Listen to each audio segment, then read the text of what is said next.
સુરેન્દ્રનગર જિલ્લામાં કોરી ઉદ્યોગની હડતાળ 13મા દિવસે યથાવત। કોરી ઉદ્યોગ એસોસિએશને પડતર પ્રશ્ને અચોક્કસ મુદ્દતની હડતાળનું કર્યું છે એલાન। કોરી ઉદ્યોગની હડતાળને લઈને 80,000થી વધુ લોકોને સીધી અસર। કોરી ઉદ્યોગની હડતાળથી ટ્રાન્સપોર્ટ ઉદ્યોગને પણ અસર। 5,000 ડમ્પર અને ટ્રકના પૈડા 13 દિવસથી થંભી ગયા।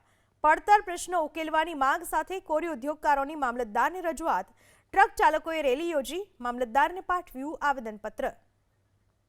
કોરી ઉદ્યોગની હડતાળથી ટ્રાન્સપોર્ટ ઉદ્યોગને અસર થઈ રહી છે।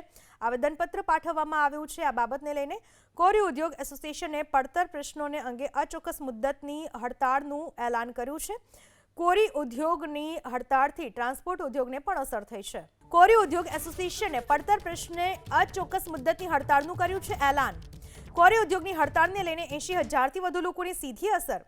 કોરી ઉદ્યોગની હડતાળથી ટ્રાન્સપોર્ટ ઉદ્યોગને પણ અસર। 5,000 ડમ્પર અને ટ્રકના પૈડા 13 દિવસથી થંભી ગયા। પડતર પ્રશ્નો ઉકેલવાની માંગ સાથે કોરી ઉદ્યોગકારોની મામલતદારને રજૂઆત। ટ્રક ચાલકોએ રેલી યોજી મામલતદારને પાઠવ્યું આવેદનપત્ર। કોરી ઉદ્યોગની હડતાળથી ટ્રાન્સપોર્ટ ઉદ્યોગને અસર થઈ રહી છે। આવેદનપત્ર પાઠવવામાં આવ્યું છે। આ બાબતને લઈને કોરી ઉદ્યોગ એસોસિએશને પડતર પ્રશ્નોને અંગે અચોક્કસ મુદ્દતની હડતાળનું એલાન કર્યું છે। કોરી ઉદ્યોગની હડતાળથી ટ્રાન્સપોર્ટ ઉદ્યોગને પણ અસર થઈ છે।